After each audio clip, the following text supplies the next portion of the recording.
नमस्कार। मैं श्रीपाद बख्शी पुनः उपस्थित हूँ आपके सामने पानी से जिंदगी से एक और मोती लेकर। आज दो अलग अलग माध्यमों से एक प्राणी के रूप में हाथी के बारे में कुछ बातें पता चली। इनमें से कुछ तो सुनी थी पर कुछ नहीं थी। सोचा इस लेख के माध्यम से सभी तक पहुंचाई जाए। हाथी में सबसे बड़ी विशेषता जो पाई जाती है वह यह है कि इतना विशालकाय शरीर होते हुए भी वे किसी को भी नुकसान पहुंचाने से डरते हैं।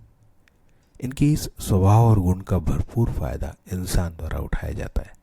इसका सबसे अच्छा उदाहरण है कि जब भी हाथी को एक स्थान से दूसरे स्थान पर हवाई जहाज द्वारा भेजा जाता है, तब जिस जगह हाथी को विमान में खड़ा किया जाता है वह बहुत संख्या में चूजों को छोड़ दिया जाता है। हाथी चूंकि किसी को नुकसान न पहुंचे इस भावना से भरा रहता है, इसलिए संपूर्ण यात्रा के समय वह एकदम स्थिर खड़ा रहता है, क्योंकि उसे डर रहता है कि पैर इधर उधर करने से कोई चूजा उसके पैर के नीचे आकर मर सकता है।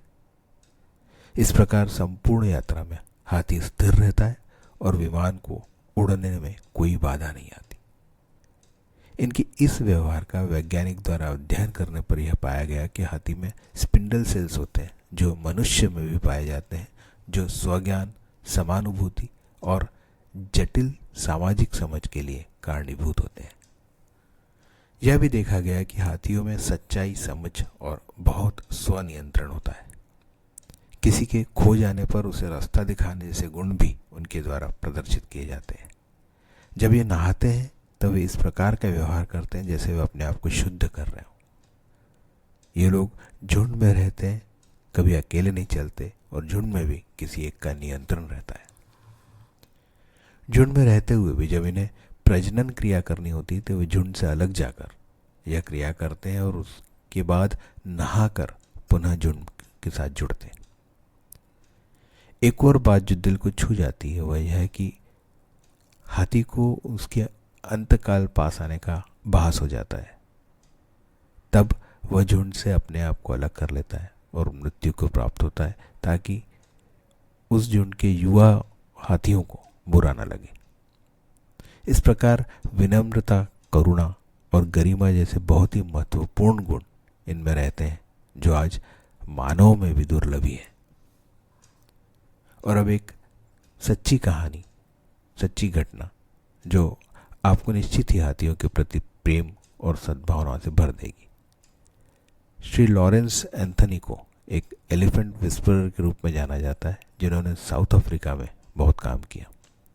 उन्होंने 21 जंगली हाथियों को मारे जाने से बचाया था और उसके बाद उनकी देखभाल की थी। जो हाथी उस समय दूसरे इंसानों से धोखा खाने के कारण भरोसा नहीं करते थे, वे लॉरेंस को अपना दोस्त, अपने परिवार का सदस्य मानने लगे। दुर्भाग्य से एक दिन लॉरेंस की हार्ट अटैक से मृत्यु हो गई जब वह अपने घर पे थे। परंतु मालूम नहीं कैसे इन हाथियों को इस बात का एहसास हो गया। बिना किसी मदद के सभी 21 हाथी रात भर 12 घंटे चलकर लॉरेंस के घर के बाहर पहुंच गए और बिना किसी को नुकसान पहुंचाए लॉरेंस के घर के बाहर 2 दिन तक खड़े रहे, उनके प्रति अपनी कृतज्ञता और श्रद्धांजलि व्यक्त करने हेतु। इतना ही नहीं बल्कि प्रत्येक वर्ष 2 मार्च को वे लॉरेंस के घर पहुंचते रहे, जो कि उनकी मृत्यु तिथि थी। उपरोक्त गुण निश्चित ही हाथियों के प्रति हमारे मन में सम्मान और आदर का निर्माण करते हैं, और भले ही आपका इसे धार्मिक कारणों से जोड़ना चाहे या न चाहे, पर हाथी के लिए नतमस्तक होने का भी मन करता है। जय हो, नमस्कार।